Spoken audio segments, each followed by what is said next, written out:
Nanlilisik yung mata niya. Sumisigaw siya maghapon. Eh, ang ginagawa ko naman po, meron po kaming holy water noon. Tapos lagi akong merong binasbasan na langis. Yung po, binubuhos ko sa ulo po niya. O pagka ganon, ano na reaction niya? Natatahimik po siya. Parang nakakatulog po siya. Tapos pagka nagising po siya, sabi, Mama, bakit dito ako natutulog? Minsan sa may Nagugulat siya pintuan, kung nagugulat siya. Bakit dito ako natutulog? Sabi ko, hindi mo ba alam? Sabi, hindi. Ganon. Kumakalma po siya. Tapos kinabukasan na naman, pagka umpisa na naman ang sumpong niya. Parang labas-pasok ba yung sumasapi sa kanya. Lumabas ka riyan! Lumabas ka! Ako harapin mo! Ako! Ako ang kalabanin mo! Magpakita ka! Huwag yung batang walang kamalay-malay at walang kalaman sa'yo! Tama na, anak ko! Tama na! Tama na! Tama Magpakita ka sa akin! Magtuos tayo! Demonyo ka! Lumabas ka! Asa ka ba? Tama na, anak ko! Tama na! Kung may kasalanan nito, inay.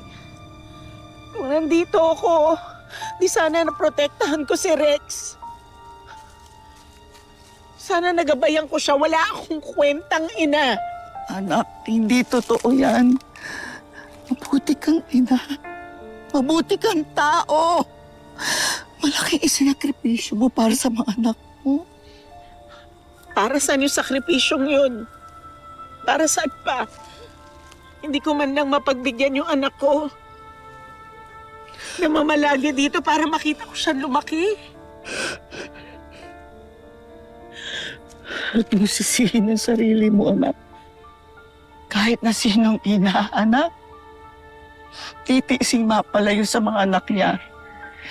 Basta't mabigyan lang sila ng magandang kinabukasan. Wala kang pagkukulang. Huwag mo Nay! Nay! Nay, ano nangyayari sa inyo? Nay! Nay! Nay! Nay! Nay, ano nangyayari, Nay? Tulong! Nay! Yung nanay ko po, na-stroke na po yun. Dito pa sa Maynila po, na-stroke na po yun 2 times. So, pang 3 times po niya, na-stroke siya sa probinsya. Tapos po, may diabetes pa po siya. So, na-bedridden po siya.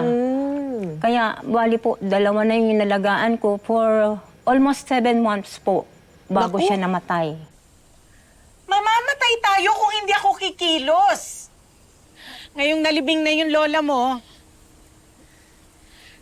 bumalik ka na dito. Dito ka na muna. Pagpatuloy mo yung paghahanap mo ng trabaho sa bayan.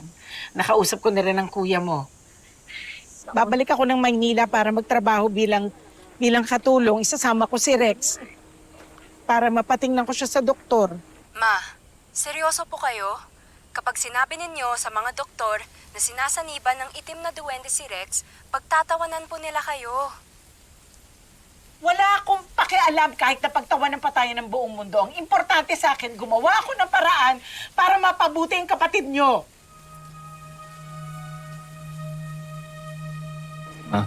Sorry po Pati po kayo nahihirapan dahil sa akin. Sorry po kung pabigat po ako.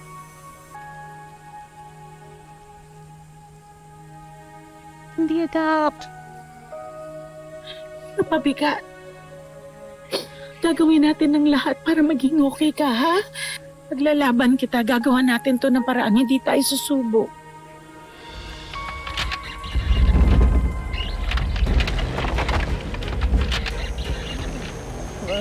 Mayandiyan na naman siya, ma. Pabayaan mo na kami! Parang awa mo na! Ano bang ginawa niya sa inyo?